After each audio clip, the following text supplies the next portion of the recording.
Hello friends, finally माझा ताटावरचा रुमाल complete झाला आहे. कसं वाटतंय नक्की कमेंट करून सांगा.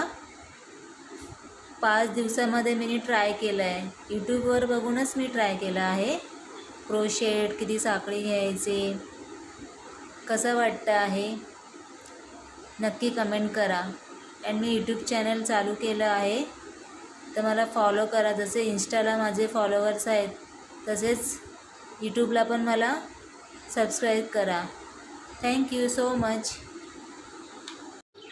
पहिले मी ताटावरचे रुमाल पण ट्राय करत होती, तर माझं मिस्टेक खूप होत होते.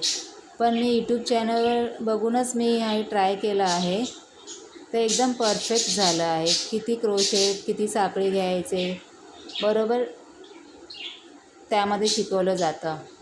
तसं मी पण हा ताटावरचा रुमाल, आता गणपती वगैरे येत आहेत, मग फ्रूट वगैरे घेऊन जाऊन मस्त ताटावरती मी खूप सुंदर वाटतं आहे. मी फर्स्ट टाईम बनवलं आहे, ते छान वाटतं आहे मला. आज फर्स्ट टाईम माझं व्यवस्थित झालं आहे ताटावरचा रुमाल.